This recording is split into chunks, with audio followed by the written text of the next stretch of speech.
Delhi protest में Modi government और CJP के बीच डील हो गई है और ये डील से कुछ लोग बेहद नाराज नजर आ रहे हैं। मैं आप लोगों से ही पूछूंगा कि आप इससे खुश हैं या नहीं, लेकिन उससे पहले मैं आपको बता दूं कुछ लोग अभी भी चाहते हैं भारत को बांग्लादेश और नेपाल बनाना।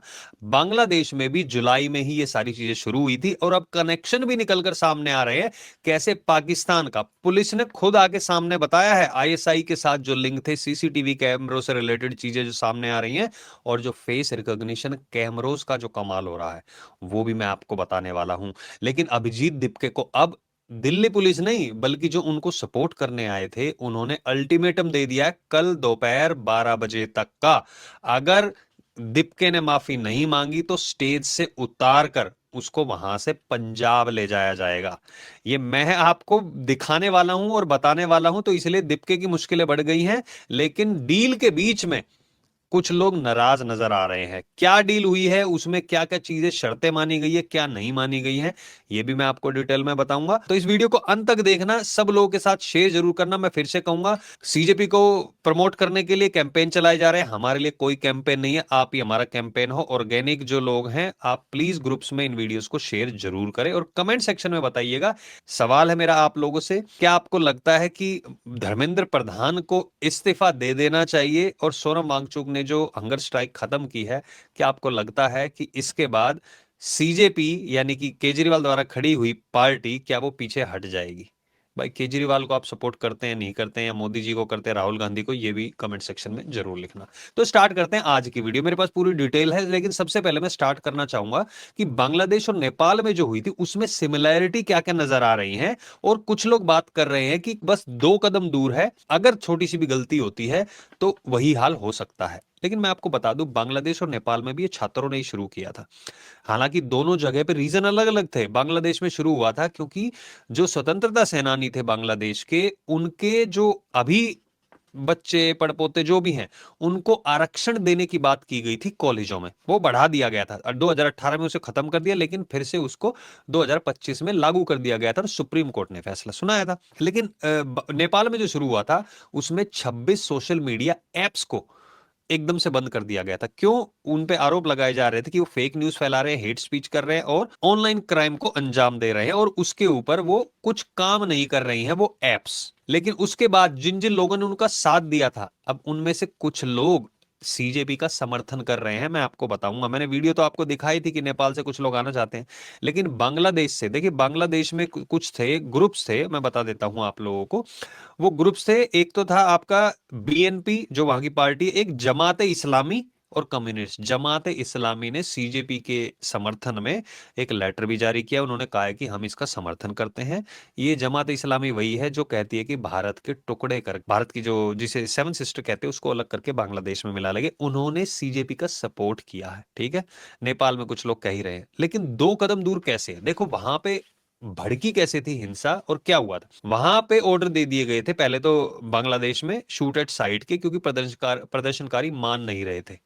यहां पे एग्जैक्टली 20 तारीख को सेम चीज दोहराने की कोशिश की गई थी। वो कैसे? क्योंकि प्रदर्शनकारी जो स्टूडेंट्स थे उनके बीच में कुछ पार्टी के लोगों ने अपने गुंडे भेजे थे ताकि वो पुलिस पे वहां पे पत्थर चलाए। मैं ये नहीं कहता कि स्टूडेंटों में कुछ लोग हैं, लेकिन मोस्टली लोग वही थे जो फिर उनको देखम देख स्टूडेंट ने फेंके, लेकिन उन लोगों ने पत्थर फेंकने शुरू कर दिए थे। सबसे पहले जो घेराव किया होता संसद की तरफ ना जाने देने का, उसको तोड़कर वो संसद की तरफ जाने की कोशिश कर रहे थे। वहां से चीजें स्टार्ट हुई थी। उसमें अगर कोई भी एक आदमी भी मर जाता, आपने देखी होगी एक वीडियो जिसमें पुलिस वाले के ऊपर पूरी भीड़ आ गई थी। आप समझ लीजिए अगर वहां पर 30 सेकेंड्स तक वो पुलिस वाला रहता, मौत निश्चित थी। लेकिन तभी एकदम से पीछे से पुलिस वालों का 10-12 पुलिस वाले आए, लाठीचार्ज करके उन लोगों को हटाया और पुलिस वाले को बचा लिया गया था। एक पुलिस वाले की वहां पे मौत होती, फिर पुलिस वाले वहां पे क्या करते और फिर प्रदर्शनकारी क्या करते, ये आप लोग जानते हैं। सीधा सीधा अल्टीमेटम होता वहां पे कि अब तो सरकार गिरेगी, जो मुख्य रूप से केजरीवाल का प्लान है, राहुल गांधी का प्लान है। सीजेपी तो केजरीवाल ने खड़ी की है, और जैसे ही सोनम वांगचुक को अस्पताल लेके गई थी पुलिस, उसी टाइम पे बोल दिया था अब हमें धर्मेंद्र प्रधान नहीं मोदी जी का इस्तीफा चाहिए। ये बात बोली थी। मैं आपको डील की भी बात बताऊंगा असल में डील क्या हुई है। लेकिन सोनम वांगचुक ने 26 दिन की भूख हड़ताल के बाद प्रधानमंत्री मोदी जी ने जब एक वीडियो बनाया और उसमें कहा कि हम सख्त से सख्त कार्रवाई कर रहे हैं, सारे दिशा निर्देश, और संसद में भी इसके ऊपर चर्चा की जाएगी, तो इस ये देखते हुए सोनम वांगचुक ने अपनी भूख हड़ताल खत्म कर ली, क्योंकि उनको पता था कि अब जिस स्टेज में वो चल रहे हैं वहां पे अगर उन्होंने और डिले किया तो उनके जान को खतरा हो सकता है। और पुलिस भी उनको इसीलिए वहां से लाई थी, क्योंकि केजरीवाल सोनम वांगचुक को हंगर स्ट्राइक खत्म नहीं करने दे रहा था। पुलिस को इस बात की भनक लग गई थी, इसलिए वो उसको उठा के ले आई थी। केजरीवाल ने बोल दिया था अभिजीत दीपके, सौरव दास और जो रंका उनको कि कुछ भी हो जाए बस भूख हड़ताल खत्म नहीं होनी चाहिए। केजरीवाल ने एक मैसेज तक नहीं किया था, कोई वीडियो नहीं बनाया। एक बाद में लगभग 16-17 घंटों के बाद ट्वीट किया कि हम वेलकम करते हैं सोनम वांगचुक ने, वो किया। कोई वीडियो सामने नहीं आई, क्योंकि उसकी शक्ल दिख जाती लोगों को कि कैसे वो चाहता था कि सोनम वांगचुक हंगर स्ट्राइक ना तोड़े। वो खत्म कर दी वहां पे, और अब अंदाजा ये लगाया जा रहा था अब स्टूडेंट्स भी धीरे धीरे लौटने लगेंगे, लेकिन प्लान कुछ और चल रहा है। अभिजीत दिपके ने बोला है पुलिस मुझे अरेस्ट करने की कोशिश करेगी जैसे कि सोनम वांगचुक को अरेस्ट किया था, लेकिन वही गलती उस दिन हुई थी 20 तारीख को, और यहाँ पे पब्लिक आ गई थी, और अगर मुझे अरेस्ट किया जाएगा तो वही हाल फिर से होने वाला है। पहली बात तो मैं बता दूं, सोनम वांगचुक का तू पैर की एक तिनका भी नहीं है, पहली चीज। ठीक है, केजरीवाल ने जो तुझे बनाया है, तू सोचता है कि बहुत बड़ा बन गया, रुक जा। 2-4-5 दिन में ये प्रोटेस्ट खत्म होगा, फिर तुम्हारी औकात, सौरव दास, रंका, ये जितने भी लोग हैं, तुम्हें केजरीवाल दिखाएगा भाई, हमको ये नहीं होते दिखाने वाले। दूध में जो चाय में मक्खी गिर जाती है उसकी तरह नहीं फेंक दिया ना, तो बात बता देना तुम लोग, जैसे तुमको यूज कर रहा है वो। अब धमकी किसने दी है अभिजीत दीपके को, वो मैं आपको बताता हूँ। निहंग वहां पर गए हुए थे जो आए हैं पंजाब से। उनका दावा है कि जो उन्होंने वस्त्र पहने होते हैं, जो अटायर होती है उनकी, उसको अभिजीत दीपके ने फाड़ दिया और बोला कि यहां से निकल लो तुम लोग। क्यों? क्योंकि वो लोग मना कर रहे थे, जो लोग वहां पे उपद्रव कर रहे थे। वो आए, कह रहे हैं वो हम स्टूडेंट्स का सपोर्ट करने के लिए आए थे, लेकिन जब हम वहां पे देख रहे हैं कि वहां पे पत्थरबाजी हो रही है पुलिस वालों को, पुलिस वाले कुछ कह नहीं रहे, पानी फेंका जा रहा है, बोतलें फेंकी जा रही है, पत्थर फेंके जा रहे हैं, हम उन्हें मना कर रहे हैं, तो उस टाइम पे अभिजीत दिपके ने उनके कपड़े फाड़ दिए। ये उनका दावा है, मैं अपने पास से नहीं कह रहा हूं।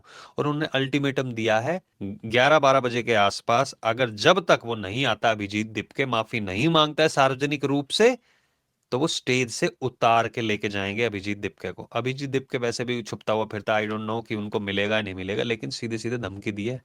तो पुलिस का नाम लेके वो कह रहा है कि कल और ज्यादा भीड़ आने वाली है, और शायद सरकार भी इसीलिए प्रिकॉशन के तौर पे देख रही है।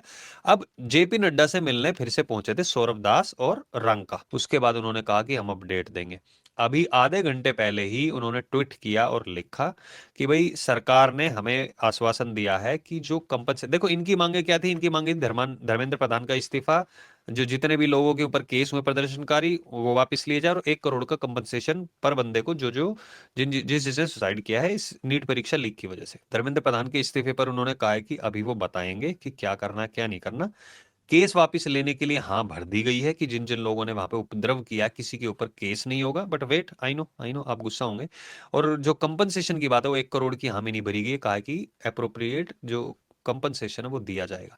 लेकिन यहाँ पे केस वापस का मतलब आप समझ रहे हैं यहाँ पे सरकार क्या क्या सोच रही है? देखो पहली चीज, आग अगर आम आदमी के तौर पे अगर आप ये सोचे कि वो लोग वहां पे गुंडागर्दी कर रहे थे, तो उनके केस क्यों वापस लिए जाएंगे? तो केस वापस एक ही सूरत में ले सकती है सरकार, कि अगर केस वापस नहीं लेगी तो उनकी पूरी पूरी मंशा है, जो विपक्षी पार्टी है, उन्होंने क्या बोल रखा कि हम तुम्हें बेल पे बाहर निकाल लेंगे, एक बार हम सत्ता पलट देंगे, उसके बाद तुम्हारे केस हम वैसे ही खारिज करवा देंगे, एक बार हमारी सरकार आ गई तो।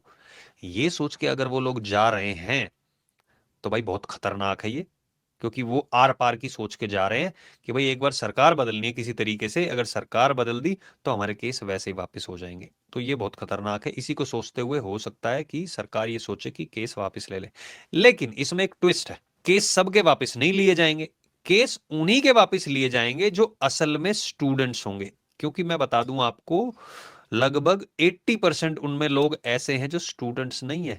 मतलब समझ रहे हो आप, स्टूडेंट्स नहीं है का मतलब, और जो दिल्ली से भी नहीं है भाई। अभी असम में 3 मुस्लिम भाइयों को पकड़ा है, दोस्तों को पकड़ा है, जो सीजेपी का व्हाट्सएप ग्रुप चला रहे थे, वहां से लोगों को भड़का रहे थे, असम में पकड़ा गया। यूपी से टीचर आ रहे हैं, बिहार से टीचर आ रहे हैं, वो भड़का रहे हैं स्टूडेंट्स को। अब वो जो टीचर्स है ना, उनके पास कई सौ हजारों की संख्या में बच्चे पढ़ने आते हैं, अलग अलग उनके जगहों पे, अलग अलग सिटीज में उनके इंस्टीट्यूट भी होते हैं। आप भी वही सोचे जो मैं सोच रहा हूं, इनका एक एक का हिसाब किया जाएगा, आप वेट कीजिए। पहला काम सरकार का जो है वो है मामले को शांत करना। अब मामले को शांत करने के चक्कर में क्या क्या किया जाएगा, चाहे इनके ऊपर केस बंद करने की वो बातें की जाए, और मैंने आपको बता दिया केस उन्हीं के लिए बंद किए जाएंगे जो स्टूडेंट्स होंगे, जो उपद्रवी दिखेंगे, और जो फेस रिकॉग्निशन, जो कैमराज मैंने आपको बताया था ना, उस कैमरा में जो जो लोग आए पत्थर फेंकते हैं उनके नाम वापस नहीं लिए जाएंगे, क्योंकि उन्होंने कहा है कि हमारे स्टूडेंट्स ने तो कुछ किया ही नहीं है। जब स्टूडेंट्स ने कुछ किया ही नहीं है तो भाई ये पत्थर जो फेंक रहे हो स्टूडेंट्स नहीं है इसका मतलब। और अगर स्टूडेंट्स है तो भाई स्टूडेंट ने पत्थर फेंके तो उनके केस वापस क्यों लिए जाएंगे। इसमें ट्विस्ट आएगा, आप लोग रुकिए। उसके बाद ये 1 करोड़ की कंपनसेशन की 1 करोड़ सरकार नहीं देने वाली, मैं अभी आपको लिख के देता हूं, नहीं होगा।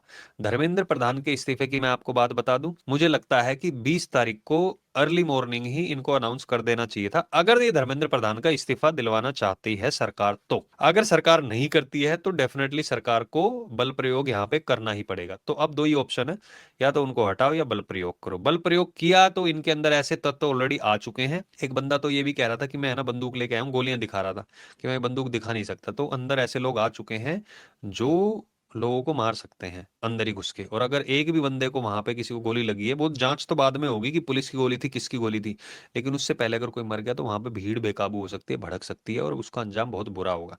तो इस टाइम पे सरकार सिचुएशन को संभालने की पूरी पूरी कोशिश कर रही है।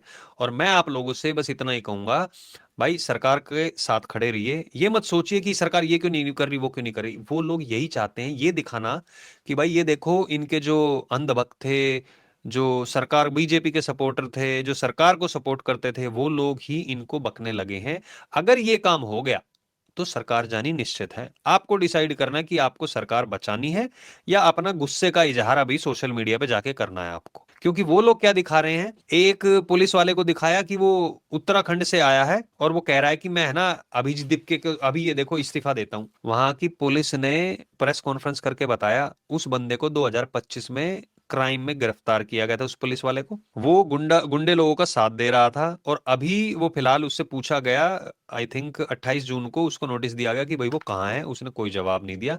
20 जुलाई को उसको ऑलरेडी बर्खास्त कर दिया गया है, जो वो अभी 23 तारीख को जाके वहां पे कह रहा है कि मैं अपने आप को वो इस्तीफा देता हूँ, रिजाइन करता हूँ। एक बंदा आ रहा है कि मैंने दिल्ली पुलिस से मेडिकल लीव पे था मैं, और मैंने उनको मेडिकल लीव बढ़ाने की बात की, उन्होंने नहीं बढ़ाई। फिर मैंने देखा कि हमारे भाइयों को यहाँ पे मारा जा रहा है, और तो भाई मैंने कहा कि मैं नहीं आ रहा, मैंने रेजिग्नेशन दे दिया। वो बंदा दिल्ली पुलिस में है ही नहीं। दिल्ली पुलिस ने खुद आके सोशल मीडिया पे कहा है ये फेक न्यूज फैलाई जा रही है। वो बंदा कांग्रेसी निकला भाई। अब कांग्रेसी ऐसे लोगों को भेज रहे हो, क्यों भेज रहे हैं? वो जाट की तरह बोल रहा है, मुझे नहीं पता जाट है या नहीं है, लेकिन मैं एक जाट होने के नाते बताता हूँ, जाट कौम देश से गद्दारी नहीं करती है। और अगर वो जाट है भी ना, तो भाई वो वाला कांग्रेस ही ऐसा है जो कांग्रेस मुक्त भारत होगा ना, तो अगर इसको भी अगर पाकिस्तान वाकिस्तान जाना है जा सकता है, कोई दिक्कत वाली बात नहीं है। फिलहाल वो लोग ऐसा दिखा रहे हैं कि जो लोग सिस्टम में हैं वही मोदी सरकार के खिलाफ हो गए हैं। तो अगर आप भी ये ऐसा करेंगे ना, तो आप अपनी सरकार के खिलाफ जा रहे हैं। इस चीज का ध्यान रखिए। आप जहां पे भी आप देखते हैं, अगर आप चाहते हैं मोदी सरकार रहे, बीजेपी सरकार रहे, मैं आप लोगों पे छोड़ता हूं, मेरा को अब किसी को पुश नहीं करना चाहता, तो जहां पे भी आपको दिखे ना, वो सरकार का समर्थन कीजिए। आप वहां पे आपका जो गुस्सा है उसको अंदर रखिए थोड़े टाइम के लिए, मैं ज्यादा टाइम के लिए नहीं कह रहा। उसके बाद आपको दिखेगा सरकार एक एक का इलाज करेगी। मेरा ये आपसे वादा है, मैं अभी से बता रहा हूं आपको, सेव कर लेना इस वीडियो को। एक एक का ऐसा इलाज होगा, चाहे वो टीचर यहाँ पे फन्ने का बन के आ रहा है या कोई बन के। तो मैं आप लोगों से भी यही कहूंगा, आप लोगों को डिसाइड करना है अभी अपने गुस्से की वजह से आप मोदी सरकार को कोसेंगे या क्या करेंगे। आप लोगों पे छोड़ता हूं मैं, ये वीडियो को सब लोगों के साथ शेयर जरूर करना। कमेंट सेक्शन में आप यही बताना कि आप मोदी सरकार के साथ खड़े या नहीं खड़े, या आप गुस्से में आके उनका साथ छोड़ देंगे। केजरीवाल, राहुल गांधी, इन लोगों का भी हिसाब होगा, सबका हिसाब होगा, आप वेट कीजिए। बस फिलहाल इस वीडियो को शेयर जरूर करना, और कमेंट सेक्शन में बताना कि सीजेपी के प्रोटेस्ट में जो औरतें आ रही हैं, गालियां दे रही हैं, इनके ये कौन है ये औरतें। मैं इस वीडियो में बताना चाहता था, बहुत ज्यादा लंबी हो जाएगी, लेकिन अगली वीडियो में मैं डिटेल में बताऊंगा। फिलहाल आपको क्या लगता है, ये किन के द्वारा औरतें भेजी गई हैं? क्या ये अच्छे घर की आपको लगती हैं? प्लीज वीडियो को शेयर जरूर करना। जो लोग हमारे चैनल को पहली बार देख रहे हैं, सब्सक्राइब करें, फॉलो करें। हमारे चैनल पे और भी वीडियोस है इस प्रोटेस्ट से रिलेटेड और देश से रिलेटेड, बहुत इंपॉर्टेंट विषयों पर हमने वीडियोस बनाई है। प्लीज सब्सक्राइब कीजिए, फॉलो कीजिए, और जो हमें सपोर्ट करना चाहते हैं वो हमारी सब्सक्रिप्शन ले सकते हैं हमारे चैनल पे जाके। बहुत बहुत धन्यवाद वीडियो देखने के लिए आपका। जय हिंद, जय भारत।